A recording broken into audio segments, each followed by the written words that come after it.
Welcome to the Words Matter Podcast, where conversations aren't just interviews, they're leadership moments. I'm your host, Christopher Rivers, speaker, coach, youth sports advocate, as well as founder of Chris Rivers Rap. And I believe the words we choose shape the culture we lead. Our guest today, I've been waiting for this one, folks. I've been waiting. He's a cultural architect, community leader, and one of the most influential DJ figures I know. David, DJ O.G.One Jackson. For more than 30 years, he's ignited arenas, inspired audiences, from his role as the official DJ of the Portland Trail Blazers to his work as a leadership coach and entrepreneur. In addition, his F.L.U.I.D philosophy, a faithful, loving, unwavering, intentional, and determined, has touched lives far beyond the music world. Today, we're going to dive into his incredible journey, which will include surviving and thriving through life's toughest challenges, shaping culture through sound and service, and building platforms like the Leadertainment Foundation, as well as PDX Hip Hop Week. This is more than music, folks. It's resilience, it's purpose, and it's community leadership at its finest. Now let's get into it. Welcome, my man, DJ O.G.One. What's going on, my brother? It's been too long. Yes, yes, sir. Man, I was so excited when you said you had time to come hop on the podcast. And obviously, our brother Kenny Chatton brought us together in 2002 at the original Rose City Showcase. And the fact that we've been able to stay connected from a distance, up close, it's just, I appreciate you being here. Yeah, full circle mommy. Yes. We're going to just rap for a little bit. Lots to cover, but before we get into it, where the heck did the name DJ O.G.One come from? Wow. Well, the best way to describe it is as a DJ, most DJs come up with a name that's based on their personality or their skill level. I wanted to have a DJ name that was a reflection of just how I see life overall in my purpose. But originally where I got the name at is I used to take kids down to OSP, kind of like a scared straight program, because I ran a gang prevention program called Gang Peace. The group of guys that were in prison that the kids would meet with, they had a group called the Original Gangway. And so they wanted me to be involved, even though I wasn't an inmate. They wanted me to kind of be a part of their group. So they numerically assigned me one. So I was O.G.One. Original. Yeah, and so the name kind of stuck. Even though the group dispersed over some years, the name stuck. And I really just rebranded the name to remind myself anytime someone said my name of my purpose and where all success comes from. So it went from Original Gangway to One God. And I'm just one who believes that that's where all success starts from. Thank you for sharing that. Now, when we met back in 2002, I told you, I don't think I was fully retired from the tables at that time, but I wasn't as nice as you were at that time. So you've been on the sets for more than 30 years, but tell us a little bit about where you're from, how you grew up. I know you're from LA. Just dive in that a little bit. Yeah, so I was born in Falls Church, Virginia. My mom left Virginia when I was about 5, and we landed in California, man, and grew up in Watts in South Central California, lived sometime even in Compton, but most of my life was in Watts, California, and really had to survive. Anybody that knows Watts knows what comes with that territory, and as a young kid coming up through that was quite the journey. I, at a very young age, unfortunately got, into gang stuff, gang affiliating just from living in the neighborhood. Right. But music, it was always something that I was connected to even prior to coming to California, because my father was a musician. And so music was always around. What instrument? Was it your dad a producer? So my dad, he was a singer. He was also a musician. So at as early as 5 years old, my dad was the first one that bought me electric guitar. Even though I couldn't hold it, he had to sit it on my lap, but I was playing bass, at least try to play music by sound as early as then. And then I got into playing keyboards, Everything was by sound. I hear sound and then I'll go and try to play it on whatever instrument that I had at the time. I grew up in Oakland. Oakland, just like Watts, just like Compton, as Quick talked about, definitely some similarities. Talk about how some of those, just some of that concrete jungle, just some of that roughness that unfortunately too many of our core American cities have, how that shaped you at an early age to catapult you to what you become as a man. Oh, good question. I feel, in hindsight, looking at it, but while I was in it, it was really about surviving. It was about survival, being resilient. Some of the attachments that I had at an early age, again, it wasn't because I woke up and said, hey, I want to be a part of the gang or affiliated or anything like that. It's really out of survival. I didn't want to be the kid that, got beat up on or picked on. So, I linked up with people. What that did was it built a certain level of character in me or drive in me to always look for ways to survive. And so I think that rolled over into it definitely rolled over into business for me, and just finding ways to be creative and find ways of income, because I could have made some other choices of making income. You chose a legal hustle, you chose a professional, it's all professional, but you chose a hustle that you had to submit taxes for and pay. Exactly. And so again, it just gave me drive, even though I felt like I didn't necessarily have a full focus or understand what my purpose was at the time. It was really that, this is something I was passionate about. Music was something that was a coping mechanism for me because I didn't have a father figure around. After we left Virginia, and I had no siblings, so I didn't have a brother. So I was solo and didn't have family, outside of just me and my mother. And and there wasn't a whole lot of communication as it relates to me and my mom, but she was trying to survive and take care of me. My mom had me at 15. And so there wasn't people that I could talk to that had issues. It wasn't like I had that. So music became my voice. It became the thing that was non-judgmental.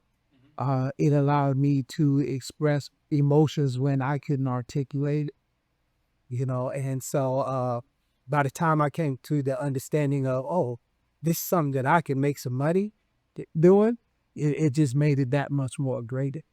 Tear.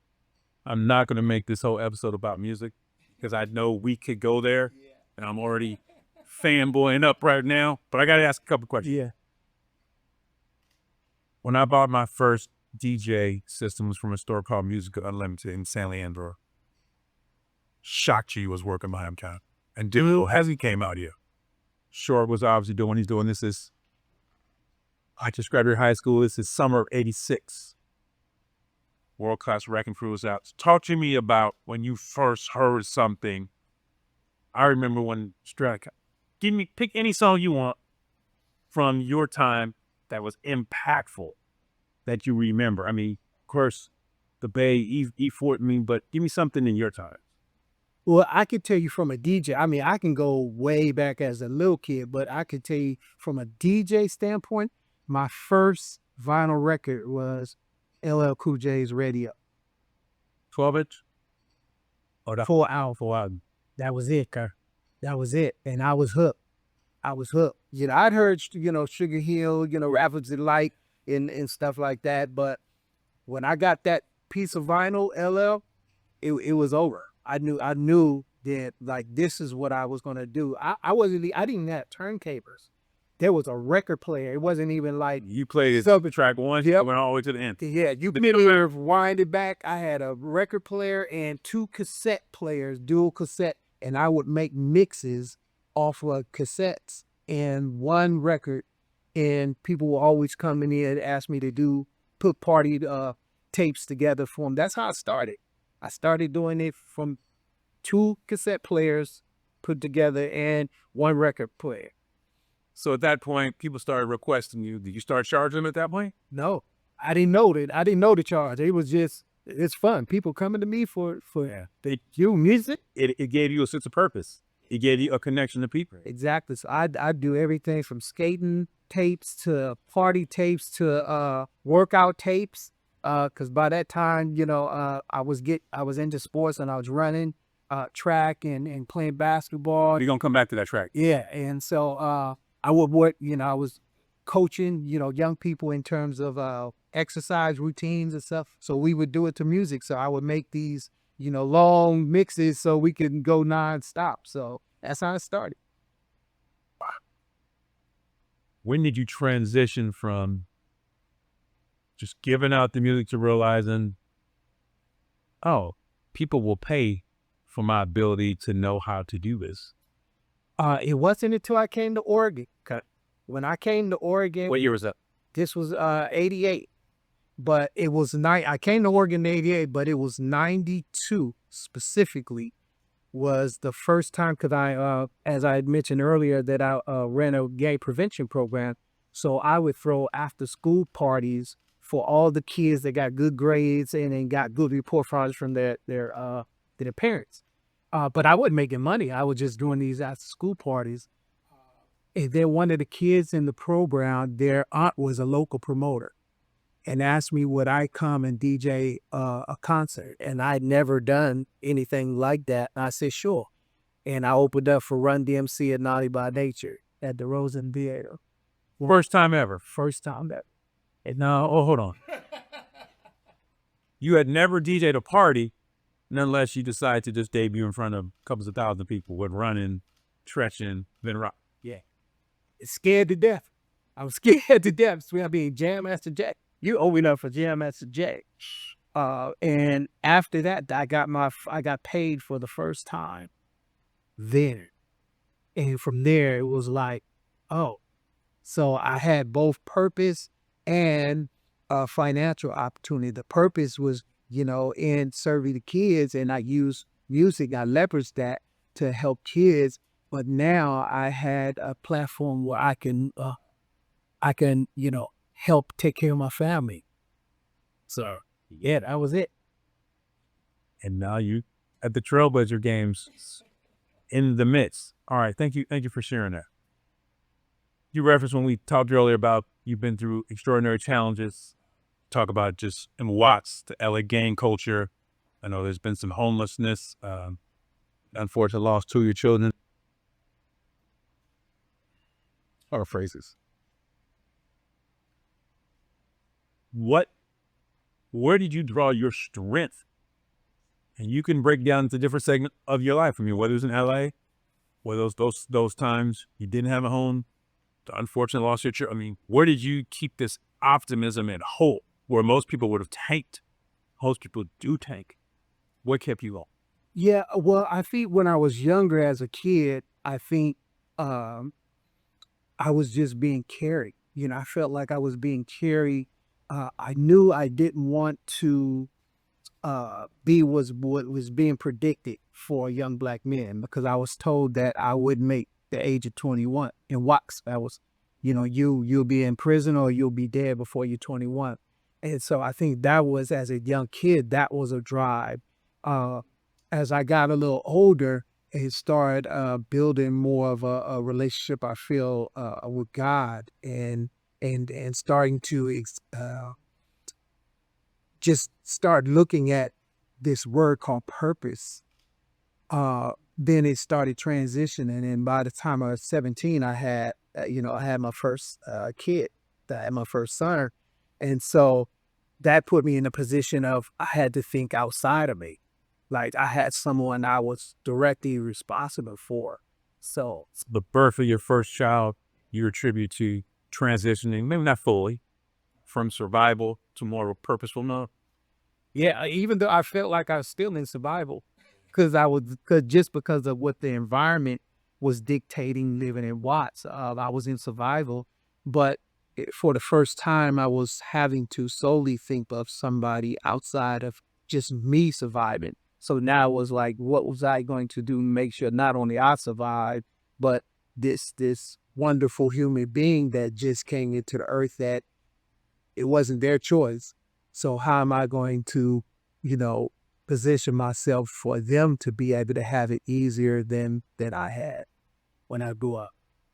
And then as I got older, it's interesting, as I start reading more, particularly the Bible, and seeing the stories of some of the most greatest figures in the Bible, they all went these things and all prepared them for something. And even though they didn't understand it at the time, in the bigger scope, we can look and say, oh, they went through this because they prepared them for that. But I know when they were going through it, they weren't thinking that way. So in that sense, I feel like just overall, God carried me through it all. And I just leaned, as I got older, I just leaned more and more into that. I don't have to understand it. I have to just trust it and go through it. Okay, that's a lot. How, or do you recall when you went from survival, which was probably happening for a long period of time, it's probably a thread, to purpose when your first child was? How did you transition that a little bit later to becoming a man or service to others, who's going to be such a essential part of your life? It's a good question. I feel like when I got to Oregon and I started a gang prevention program. You started. Yes. And I think it was at that point that things started connecting in terms of the things that I had gone through up until that point, how it prepared me to be able to serve young people. And I think that was, but I know at that point is where I started getting a sense of purpose that, okay, like this is bigger than me. For whatever reason, the gifts and talents that I have, that God has given me, they weren't just for me to hold on and hoard. It was for me to pour out into other people. And so that, along with music, so music was a coping. Now service to people, I found so much gratification in serving other people that it's hard, as words can't even describe. It was synonymous with music now, this service. And so, so now, and doing that and going through things, even after that, it always brought me back to, okay, if I'm serving people and I'm talking to them about being this positive thing or thinking or resisting, I now have to be an example of what that looks like. And so even though behind closed doors or whatever, I always wanted to be a person that whatever I said, I actually was living. Which is difficult on those days when life starts lifing. Let's talk about some of those moments when life started lifing. You've overcome some serious health issues. Share if you like, but more importantly for the listeners who are going through their own health issues or have a family member. I have one of my best friends ever whose mom is on the countdown right now. Rubenstein Green, Marcus Rins, since 7th grade. What were some of the things that helped you, or even didn't help you when you got on the other side, that you can, I think one thing about this podcast, I wanted to spend time with people who I care about. I wanted to learn. I think it's important. We all have stories, but I know how my life has been shaped the last 2 years by hearing the stories of other people. So can you give some insights you think that might help someone else, whatever they're going through, that might give them encouragement or hope? Yes. So everything in my life, I feel up leading up to 2016, I looked at as preparing me and catapulted me into the limelight. Here I'm a celebrity DJ, and I'm in the NBA. I'm traveling and do concerts. I'm DJing for Michael Jordan. All these great things. 2016 comes around, and I get diagnosed with stage 3 colorectal cancer, and had no idea. I just went in for a routine checkup. And so my mindset was, I've been through so much other stuff. This is gonna be okay. Let's go. That was my answer to the doctor. They were looking at me and wait for a response. I said, okay, what's next? What will we do? So I went through chemo and radiation. Didn't make a big deal out of it. Didn't tell a lot of people until, I got a little more information about it. 2017, go into my surgery. I'm on IG saying, hey, about to go in. Everything's going great. Wake up. I go in at 7:30 in the morning, wake up at 11 p.m. at night, and I'm blind. And total loss of use of my total right arm, but in total pain, like at a pain I had never felt ever in my life. And there was no answers. And so for the first time in my life, I'm like, this is it. This is over. Life is done. It's over. The long short of it, I spent time in the hospital. Doctors had or at least they want to tell me what might have happened. But I went through that in pain. And Somebody did something. yeah, and so went through all of that. My first thoughts were trying to, what's going to happen with my family, because I was the sole income of my family. And so it was for the first time that I was shut down and could not do anything. I was vulnerable, could not pop back up and like suck it up. And it was, I've gone through Achilles eruption. I've gone through major back surgery, knee surgery, all these things. But this one was a shutdown, and it made me question everything. And at that moment, going through that, positive affirmations weren't gonna get it. Did your faith change? No. But it became clear what I needed to lean more on. Because again, like I said, positive affirmations, just think positive. Hell, that what going through the I don't care. and everything. Cody, it ain't working positive, it ain't helping. Yeah, and so for the first time that I really had to look at, do I really believe in God or not?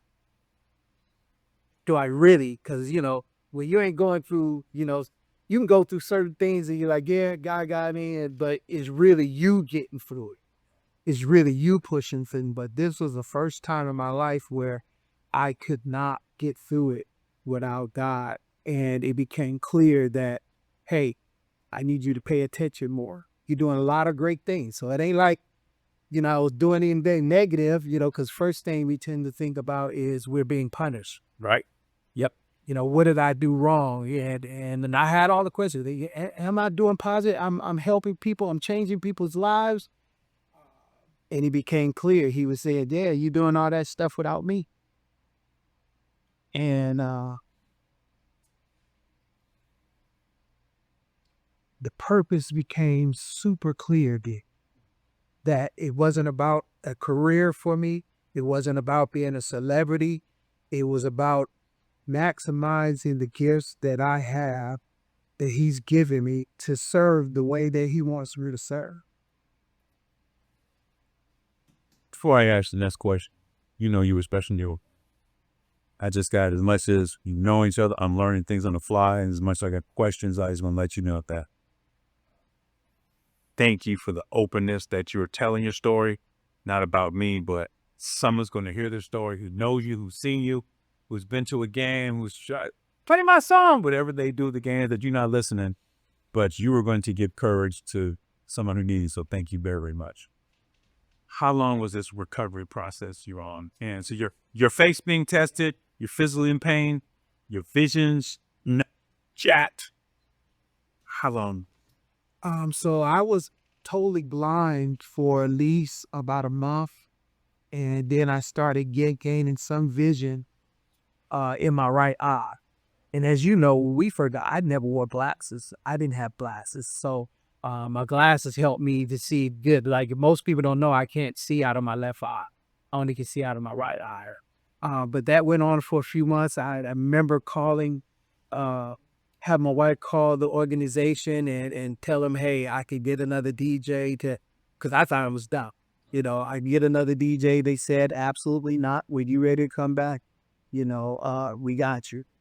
And so it was that my wife had to take me everywhere. I couldn't drive or any of those things for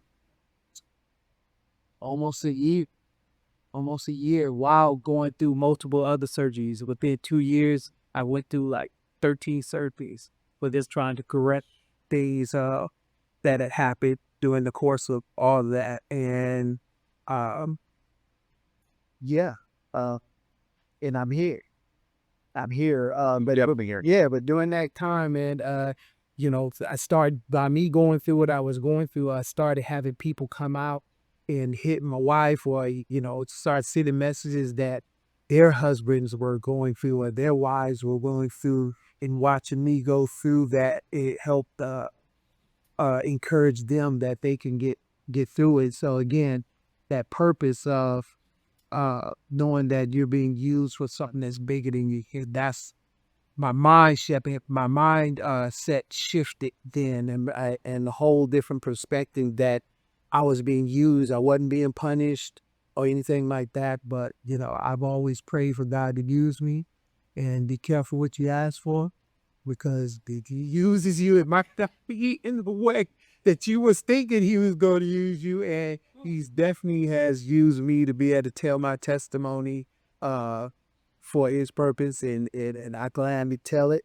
I tell it as real as it can get. It tested everything. It tested my marriage. It tested everything. Everything that I was doing in the community. It also, from a really positive standpoint, was the first time I got a chance to see what my investment in the community was, because there were people that came out that helped my family financially and everything that I had no idea. And I had not stopped. I was working so much and doing the work so much that I had not stopped to see the results of seeds that I planted and investments that I had planted in the community.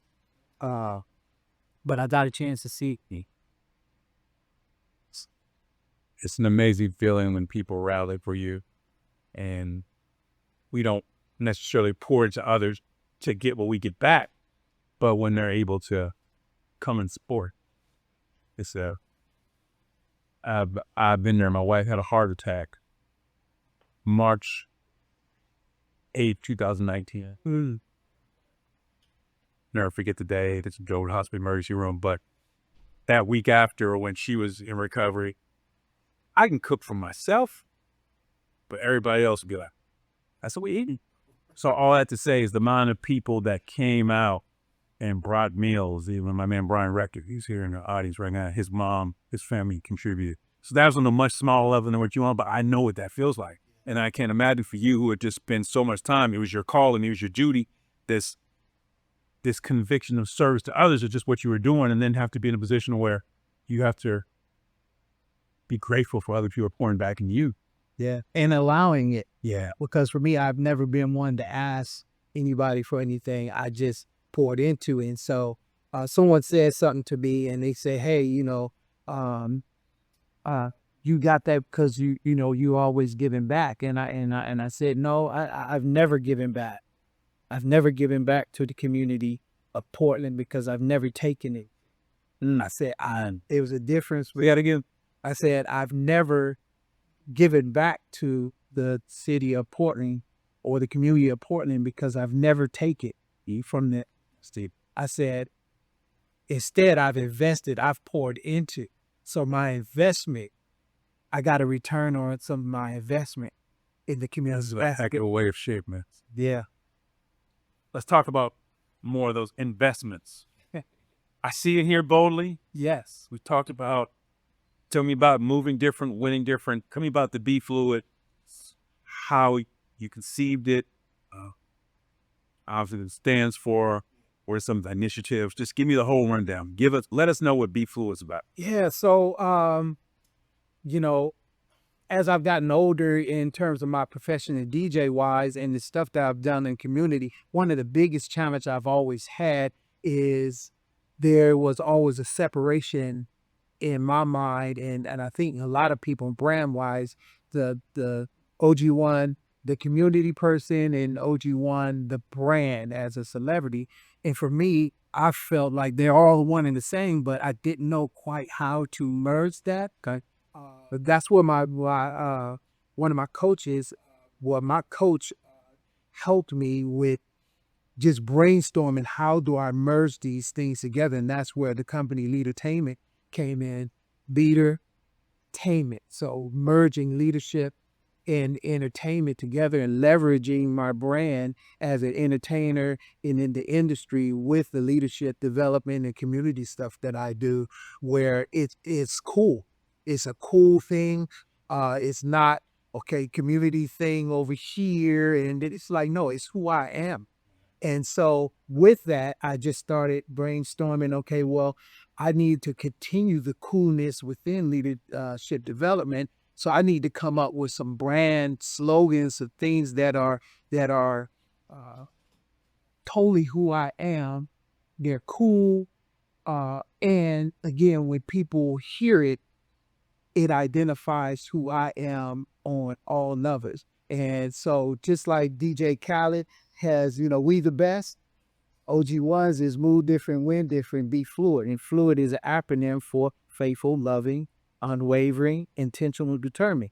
And I truly believe that if people take those concepts and apply it to every aspect of their lives, whether it's personally, professionally, spiritually, business, whatever, you can be as successful as you want to. And so that's the message for me. When I travel and I talk to young people, when I talk to business people, when I'm doing workshop conferences, it's like, how can you become fluid in everything you do? In your relationships, with your wife, with your kids, with everything. So you don't have to be a celebrity to be fluid. You see what I mean? You be an everyday person Who's faithful. Exactly. How, so it had to start with me. How am I faithful to the things that I feel I'm committed to, whether it's my family, whether it's my business, how am I loving myself? How am I loving those that I care about, friends, family, or whatever? How unwavering, how strong am I standing on my beliefs and what I say I believe in it? And then how am I living intentionally and purposely in those things? And where am I determined to get to in each of those? What year did you wake up that afternoon, sit at the table, whatever you're doing in your life? Got it. Be fluid. Here's what's so crazy is I've been living this for as long as I know, but bringing the concept together and branding it just happened last year at All-Star Weekend. All-Star 24 or 25? 24. In Indianapolis? No, I'm sorry. This year. Is there just Belair? Yeah. I spent the whole day brainstorming with my coach and got the merch out quick, I see. And oh man, I ain't wasting no time. Because it's been in me and it's been driving. And it's like, okay, what is it, O.G.? I know it's there. But I had to spend some time with myself and really examine, and make sure that I was intentional about what every word means. And does this really apply to my life? Because I didn't want something that just sound cool and it's cliche. It's like, no, this is really my life. Faithful, loving, unwavering, intentional, and determined. And if anybody that knows me knows that it's the absolute truth. Okay. You've referenced, as someone this 1% better, I don't wear this just to be cute either. I didn't create it, but when I heard it, it stuck with me and I can't let go of it. And it wasn't until a year later when someone said, Rivers, 1% is really only 15 minutes of the day. They did the math, and I was like, first off, I should have known that.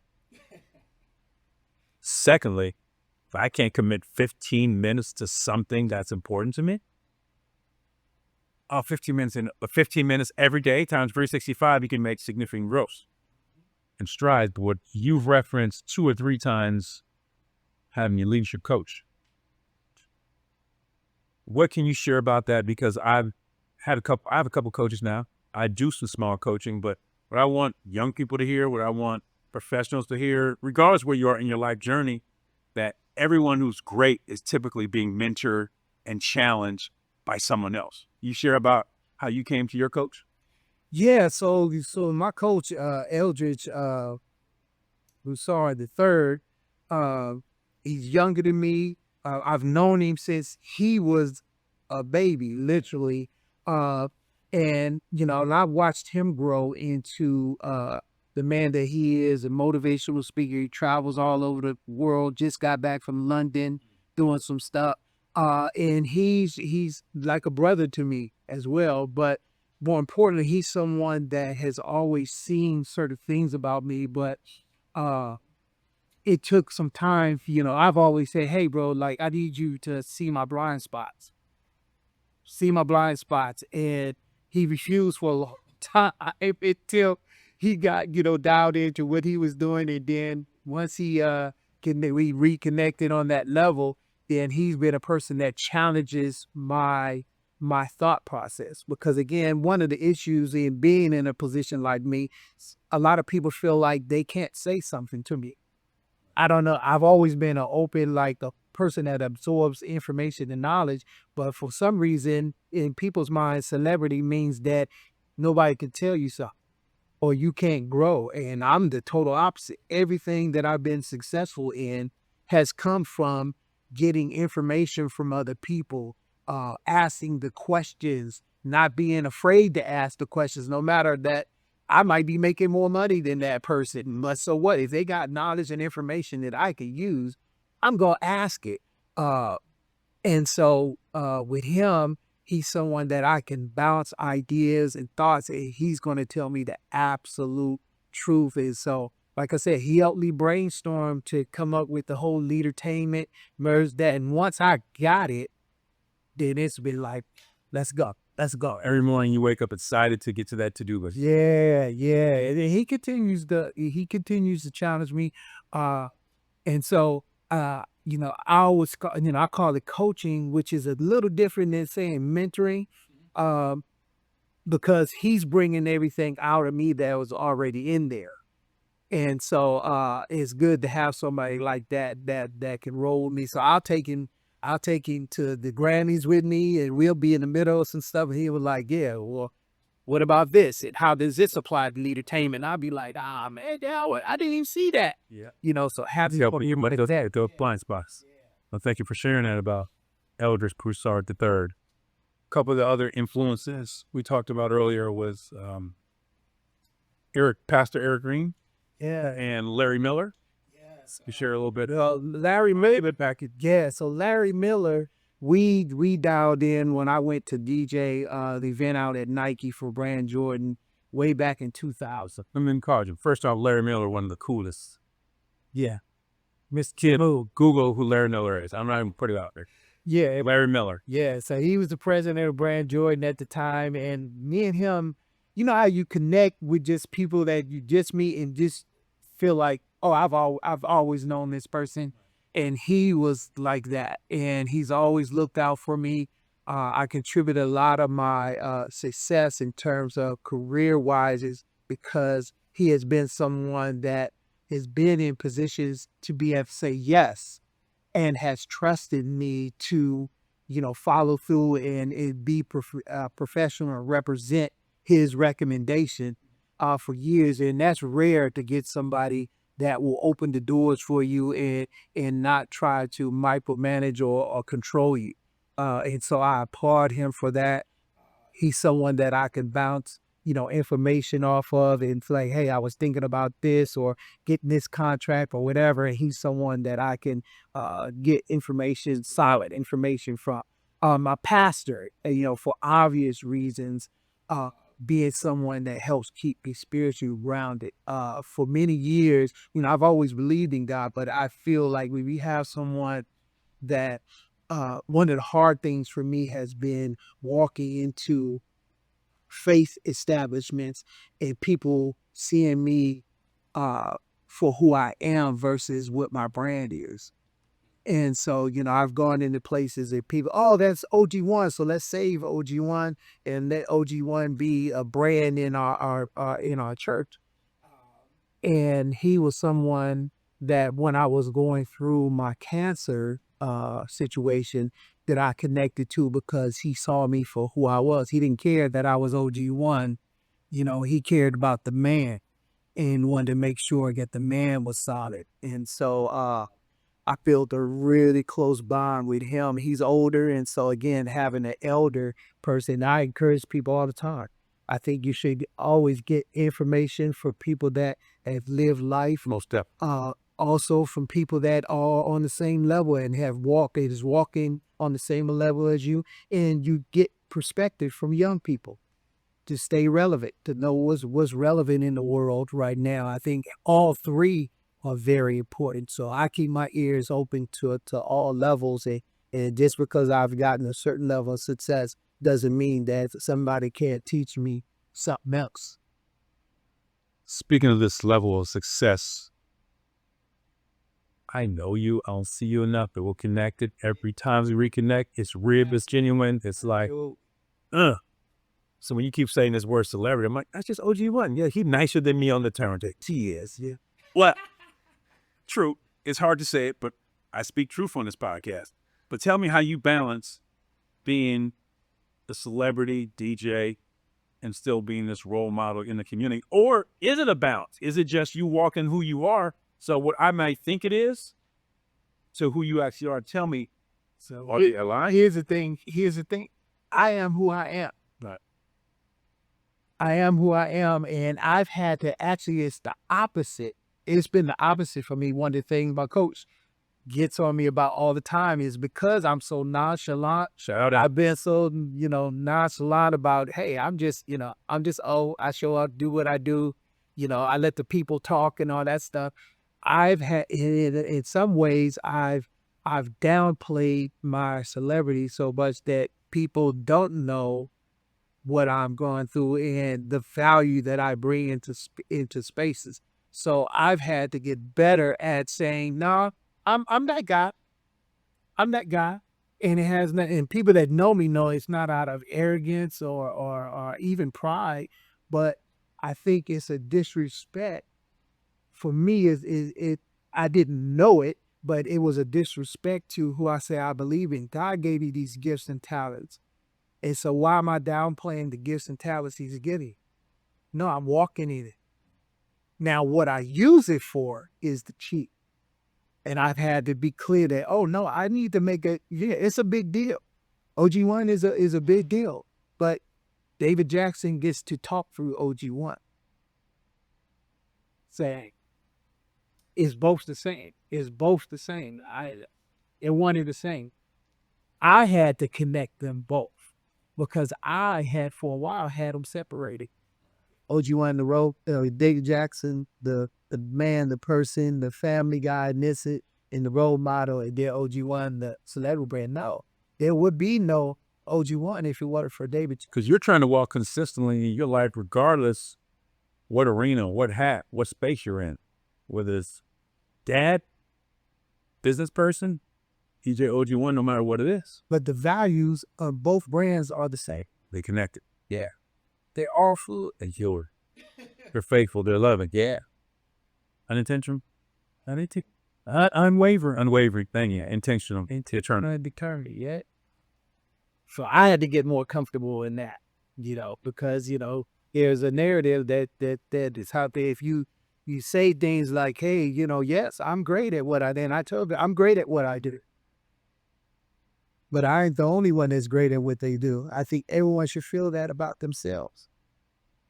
And so I'm not going to downplay my light if someone is not in that space. If they're in a dark space, I can't dim my light. I'm still working on it. Yeah. I got a friend named Brandon Walker. You told me a couple of years ago that I'm at times too apologetic and trying to find that balance between being humble, where it's another close friend of mine said we should never tell a young Black kid to ever be humble. And I go back and forth on that. Yeah. So I get that, but that's a whole nother episode. But I think biblically, for me at least, that's where that comes from. Compliments has to do with your character. It has nothing to do with when Jesus walked there, he didn't say, oh, I'm not Jesus, I'm not. I don't heal. I don't do this. He played, no. He showed up. He showed up. He showed out. Yeah. But he wasn't. But guess what? He brought that out into other people as well. Right. That's the difference.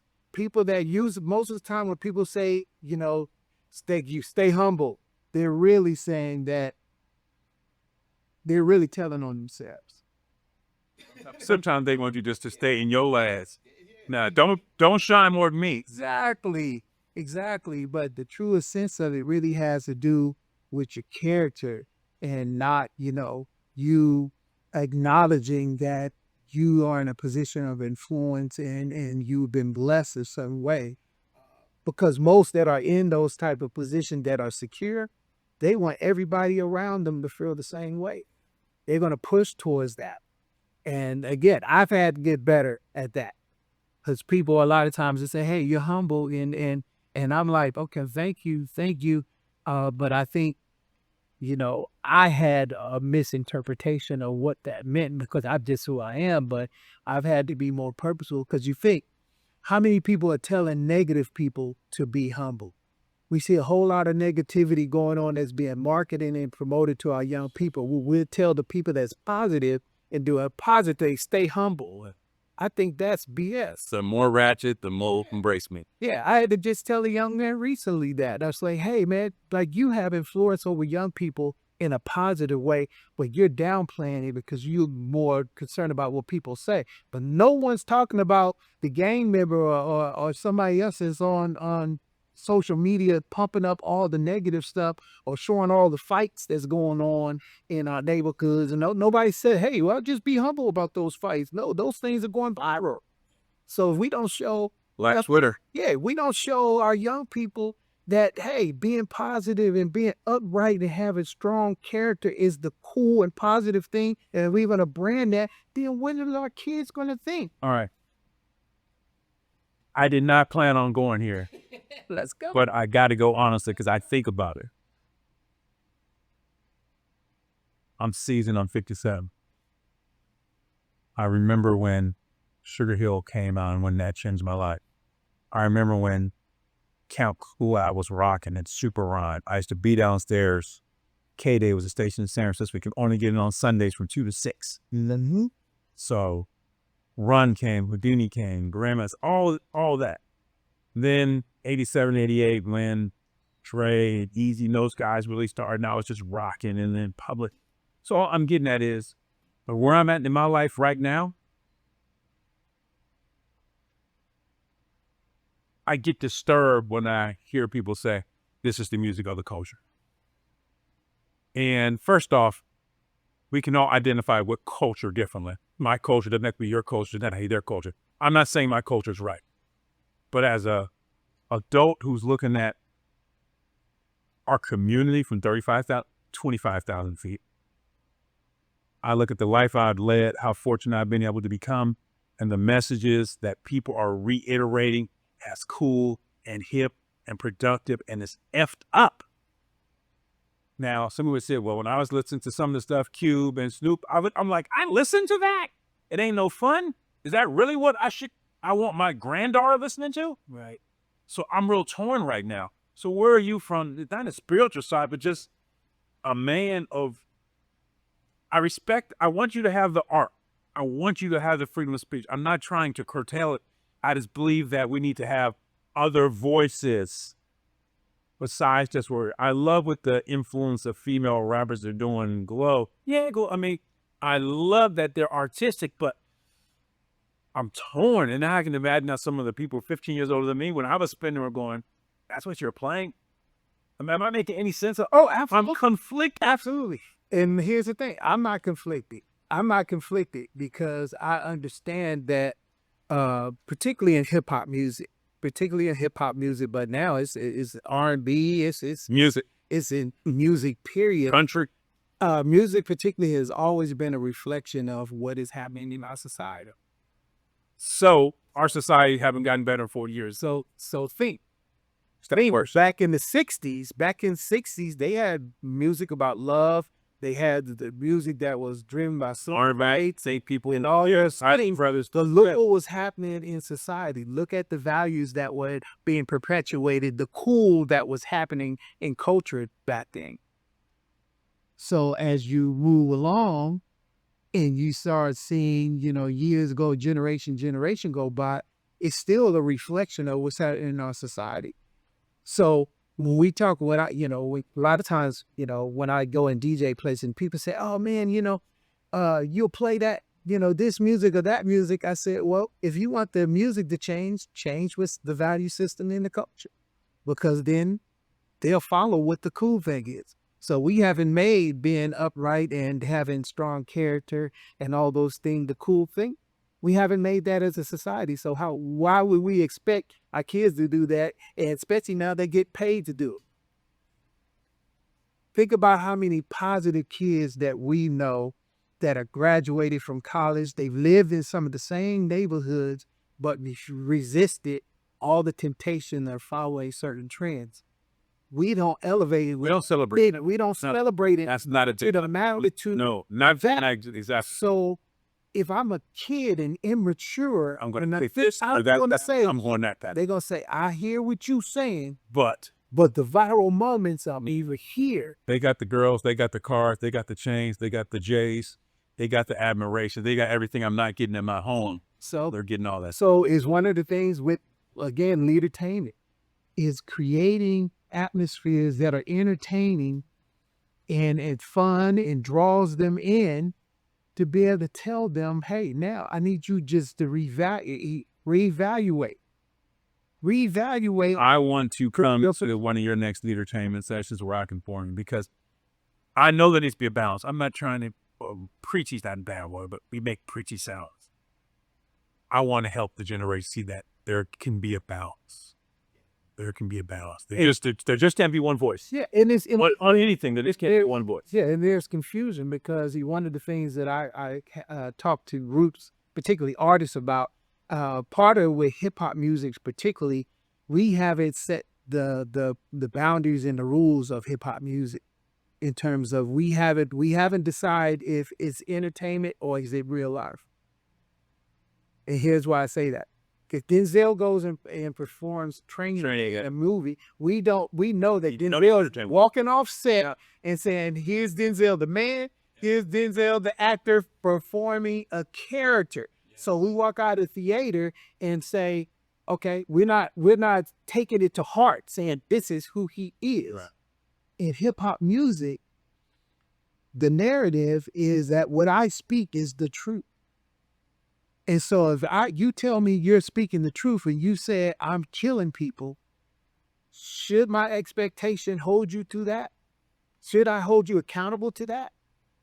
But what's being said is, no, it's the real thing. It gives me credibility until the consequences come.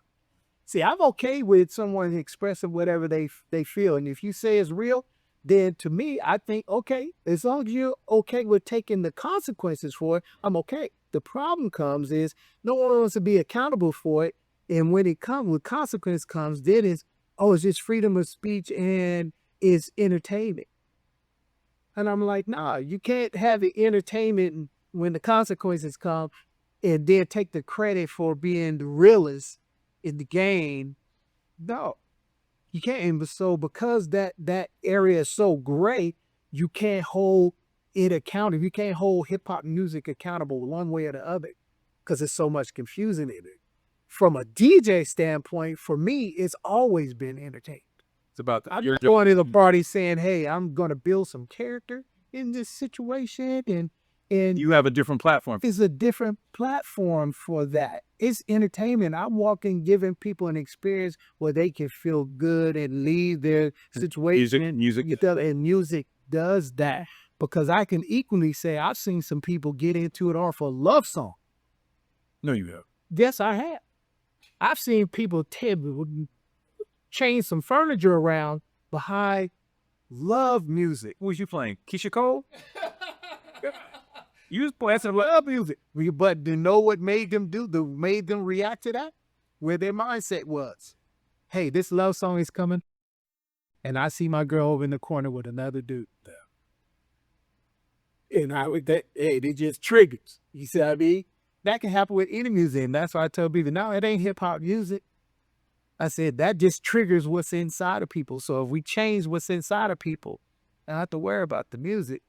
we gonna have to remake that because you got me onto a whole nother stratosphere of questions. You kept saying hip hop, hip hop, hip hop. Let's bring it back locally. Yeah. You were part of the 10th anniversary PDX Hip Hop Week. I know a little bit about it from my brother Michael Hawthorne. I've been in Portland 20 plus years.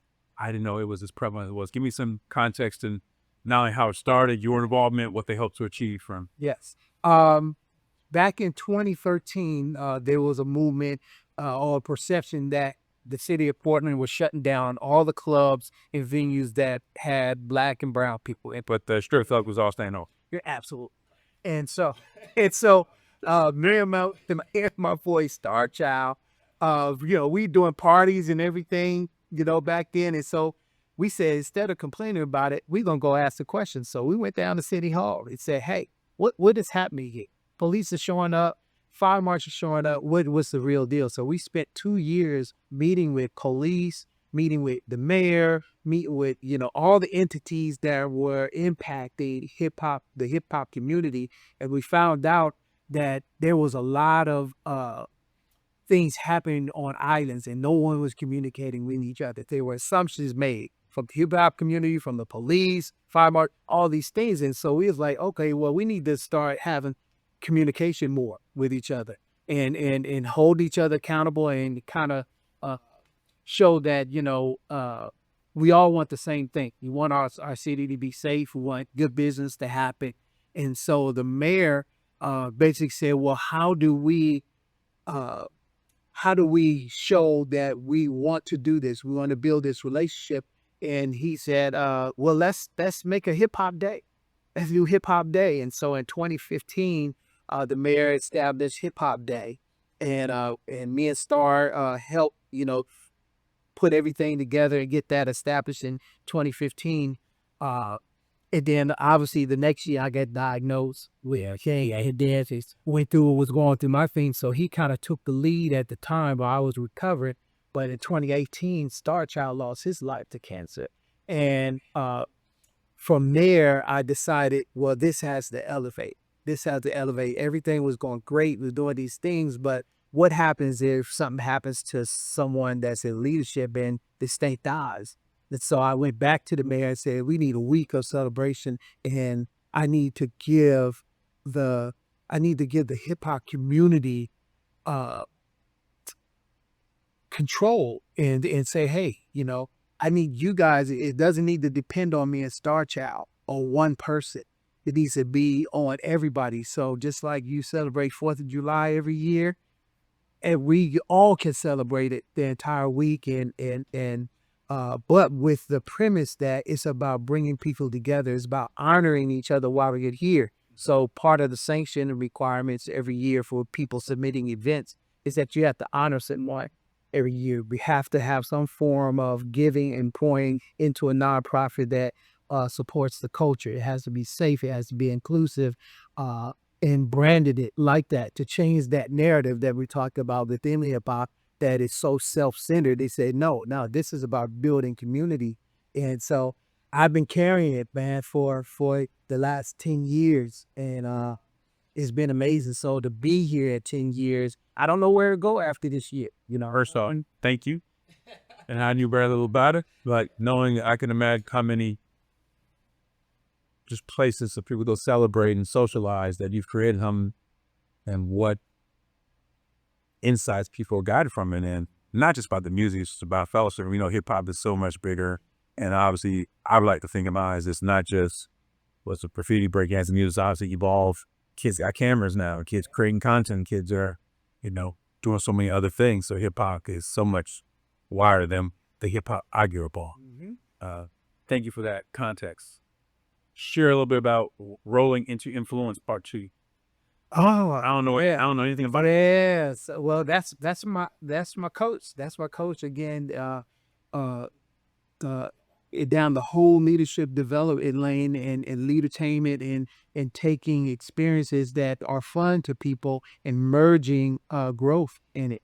And so the first one we did at like an open warehouse where we had all the skater worlds. We brought Push, who was a celebrity skater. We brought him, flew him into town, and we had this amazing night. My man Botoni, who's Black Wine owner, vineyard out in North Plains, brought him together. So we had food, everything, had the skating going on, and people got a chance to, engage with Push, the celebrity skater. And then after we hold a workshop, a leadership to government workshop right there. People had skates on, got stuff. And so those type of experience, we're going to be doing that again this year at Oaks Park. You're doing Thanksgiving weekend. So, yeah. What are the 80s for that? That will be 18 and over. So there was a lot of opportunity for young folks who haven't figured out their calling in life to get involved and to go and get education. As you and I both know, we didn't get here just by waking up knowing what it is. We had to tap into different resources, had to read, had to be coached, had to listen, had to show up and go to seminars and watch things we probably didn't think we'd be inspired by, that we had inspired by. So knowing that opportunity is here in Portland, and obviously you can come from outside of Portland to come get some insight, I think it's really special. Before we get to the fun segment, have you thought about your legacy? I don't think about legacy. Interesting enough that you said that. I put out an album during the pandemic called Testimony, but originally the compilation was going to be called Legacy. And I had a very interesting conversation with my pastor that I told him I'm going to put this album out. It's a compilation, just bring, again, another format that I use with Leadertainment to bring artists and musicians together to talk about relationship currents. I put that whole album out, didn't pay one artist in terms of like, had to pay him to be on the album or anything. It was all relationships. And said, hey, let's come together, put this amazing piece of work together to show that when you do right by people, you pour into people, you can leverage those things into amazing opportunities. And so, but I was going to call it Legacy. And he said, it's really about your testimony. He said, and again, making sure everything aligns with what I believe. You don't see the word legacy at the Bible. You see a lot of testimony, which becomes the legacy. And so when people talk to me about my legacy, I said, no, my legacy will be my testimony. It's how I live right and how I dealt with people while God has me on the earth. Well, you were doing it very, very well. You got to do it for another 40 years, so you might as well keep it. Let's have a little fun. Yeah, okay. You said with me you were an Olympic track hopeful in the 800 meters and 1,500 meters. Yes. And before you go into that, back in a previous life, I used to run a little bit. So the mile was my race. So when I heard that, I'm like, what? Yeah. I was a phenom at the age of 10 though. So I was second in the nation in the mile, ran 5:19 to 10. Wow. So me and my dad, a whole another podcast. But running was supposed to be my thing. 84 Olympics, 88 the least test.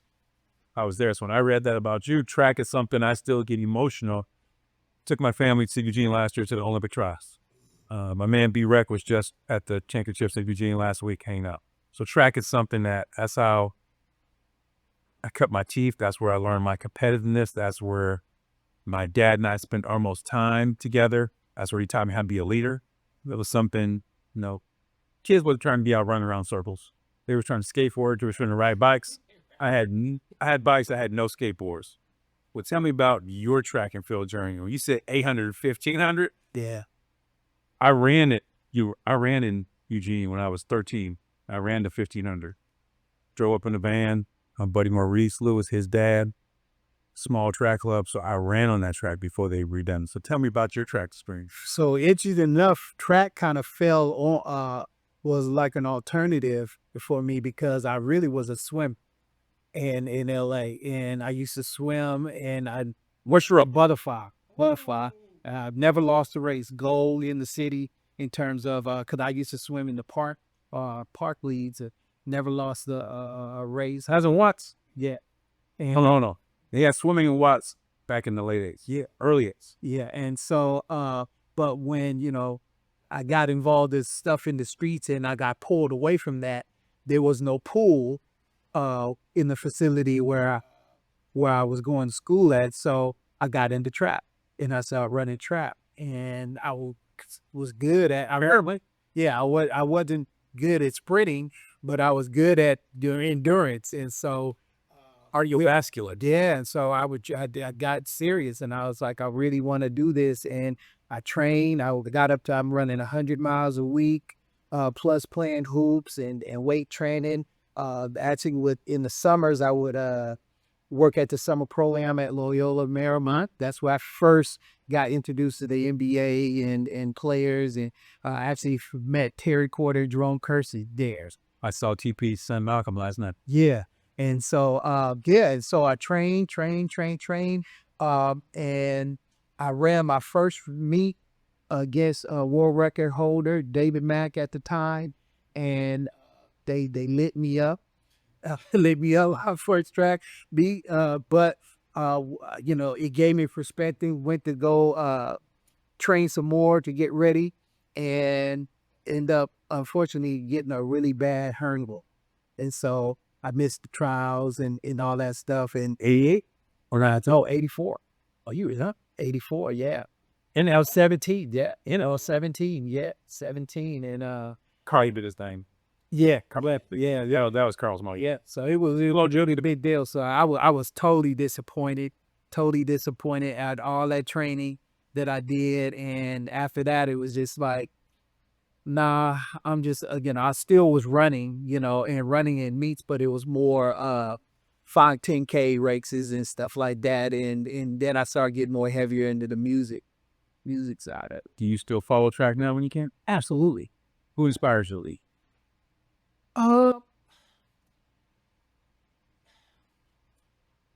Don't fade name. Huh? No, I'm about to. Boy, I'm sure.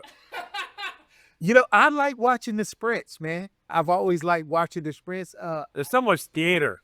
Yeah, it's But you need it. I like it. If nobody has that theatric, we're not talking about it. Right. If Shakira doesn't have this theatric besides the hair, and it doesn't get coverage unless they do something wild. Right. It's unfortunate. Right. And I like her. I think, when I look at someone like her, especially the Marie stuff that you have, I say she needs some leadertainment. She needs some leadertainment coaching. Should be friends. Yeah, and again, my hopes and goals is to get emerged in some of those arenas where I can talk about, how to build strong character brands and don't let your gift outweigh your character.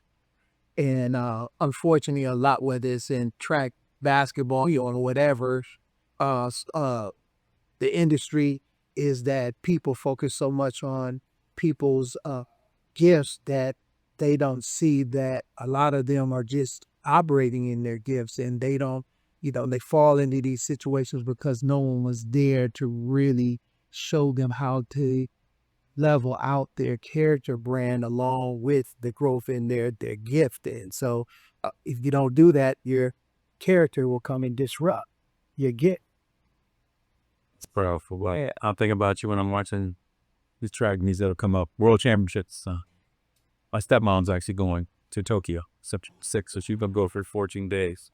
Her and my dad, she took my dad to London before they passed. You know what one of my goals is? I want to DJ at the Olympics. So that was one of my next questions. So stay on that. My question is, if you could spin a set for any audience, where would it be? I think, I know the Olympics is like one of my bucket lists. I think let's make 2020 it happen. Let's just start minute connect back in your town. Yeah. I just need the connection. You should talk about you a celebrity, bro. You just pick up that phone, go in your contact list. Elliot. Yeah. Make a call. Text somebody. I know some people who are part of the Olympic committee. Let's go. Get that, especially in LA. Yes, that would be. I'm telling you, man. I mean, because again, I know Cube coming out. Cube gonna do something. Yeah, I've DJ for pretty much every person except for PAC and Biggie. Everybody else and LL. Those, LL will be like that's Yeah. LL is like, Yeah. LL would be, but everybody, I mean, from the J to, I mean, literally everybody out DJ, either their parties or shows opened up for them. So, but the Olympics for me would be monumental. monumental. Let's stay in that aspirational space. And then what you got here. It was said right here. Speaking into existence, DJ O.G.One, LA 28 Olympics. Let's make it happen. Somebody call up Mr. Wasserman, head of the Olympic Committee. Mount Rushmore of DJs. I'm not doing this in order. I'm retired, but I'm just going J&J. Because when you just hear run, run, run, run, run, I mean, I still get the chills. So I'm going run. I'm going to go Grandmaster D because he rapped and he was cool. And then I'm going to put Eric B on there because I met him one time in the airport. And I said, bro, this was probably early 2000. I said, you changed my life. Because what him and Rakim did, I can't even get into it. So, not the best, not that I couldn't go kick it pre, but give me DJ O.G.One and who are the other three, men or women, it could be Spinderella, on that Mount Rushmore of DJs. Who are you? Top 5? Mount Rushmore's 4. I mean, what? Oh, 4. You sure? The Mount about it? Yeah. Cool Herc. Because there would be no hip hop DJ. Okay, so you want to the originator. Okay. Yeah. Cool Herc. Then there's Jazzy Jeff. Then there's Kid Capri. And there's Quad Kick. And you on there. I've been up the K. Yeah. If you got DJ that with purpose, I'm gonna be the top guy. Me. I'm gonna be the top guy. Jazzy Jeff, he still does. When I watch the YouTube videos, and yeah, he's a beast. Jazzy Jeff is a beast. Do you ever trip out? I get people, I can't even watch them all. For instance, in every TikTok video, there's another 9 to 10-year-old, 11-year-old phenom. It's just too much. I'm like, y'all never spend on wax, right? It's not wax. Respect the craft, but I'm such a hater with it. They got some young people that are Doing it. like killing it, crazy. But I've never been that guy. Like people, then I'm great at what I do. But you're not the battle DJ. No, I'm not the battle DJ. I was now. I'm the party rocker. I remember one time, DJ Cool, DJ Cool. He bet me clearing my throat. Yes. Cool. I opened up for him one show, and he told me we were at sound check. He said, "Hey man, brother, don't expect me to be doing flips and all that stuff like that." But that's fine. I said, "Why you said that?" He said, "Dawg," he said, "I'm not that guy." He said, "I am who I am because I'm a party rocker, and I'm cool with being that." And when I told him, I said, "Yeah, when I started DJing, I wasn't trying to scratch and none of that stuff." I said it was about serving the people. DJing is a service business. By the form of your service. Yeah, it's a service business. So, I respect those that are scratch masters and do all that stuff. And I could do some scratching, but I'm not a turntablist. It's like Jazzy Jeff often says. He says like seasoning. He said not everybody likes seasoning on their food. He said, but it's good to have some seasoning. So if someone needs that little extra spice, you can sprinkle a little bit on that. He said, but the most part, most people ain't coming to see unless you specifically battle DJ. But most people ain't coming to see you do all those theatrics. Play some good music. Have some good transition. Be on beat. Yeah, exactly. Have some good transition and play some that's engaging. Reach the moon. Yeah, engaging. And that's probably I know my biggest gifts within DJing is music choice and the ability to read crowd, to relate to people. I let the crowd. Yeah, when you push something, that's what I miss about DJing. You could control or influence a room strictly by push a start and that's where home. And you could raise the temperature up, bring it down. Yeah. Yeah. And you knew exactly when brothers needed to holler at their girls because they had sweated too much. Go to the bar to get a drink. You got to know how to read things. Huh? Yeah. But I'm retired, so I'm gonna keep living. I got you though. Yes, you do. Before I let you get out of here, first off, thank you. More than it's been incredibly insightful to learn about your journey and what's driving you more than what I knew. So this was a great learning experience. But what do you want to share with the audience that we didn't get to? Anything you got coming up? Anything that passion projects or any just message that you want to say? Definitely let people know where they can find you. I mean, they don't have to go to a Blazer game to see you, but all things O.G.One, DJ O.G.One. And that's O.G.One capital O-N-E. Yes. All cap. I had it wrong. All I cap. got it right. O period G period. Yeah, I tell people all the time. But DJOG1.com, just in general. But the message I have this, I tell people nowadays is that when you support OG1, you're supporting not just a DJ. You're supporting everything that I'm about. The service, I tell people when people book me, it's not just about booking me as a DJ.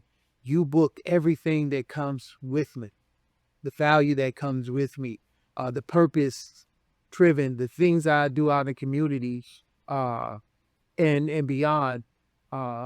Supporting me gives me space to be able to do those things. And so I want people to think about that more so than, just me as the celebrity DJ. Whatever. Those things are great as well. When you need someone to come support, contributing to the young people, you need someone to rock the mic while you on the cuts. I know you do both. Yeah. But know that I'm always available. So I want to thank you so much for being part of the Words Matter podcast. This has been a great episode. Thank you all for listening. Please make sure you guys share it. Definitely take O.G.One up on some of his life lessons, and feel free to let us know how you felt about it. Hey, we're out. Thank you very much. All right, my brother, thank you. Hello. Michael Hawthorne, Joseph Ruiz, appreciate your guys producing. PWG Network.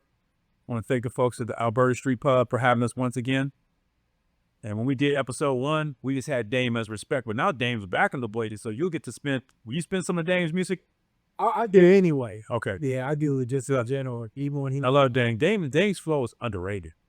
Absolutely. Underrated. I mean, that's because he still has the best. Yeah, or he has, but his flow, his wordplay, and it's a whole other episode. We'll hear Dame Lillard. I did to know what is Dame. I'm gonna get you on set now that you're back in town full time. We're gonna talk about the music. This is your coach, Christopher Rivers. I'm out. Peace.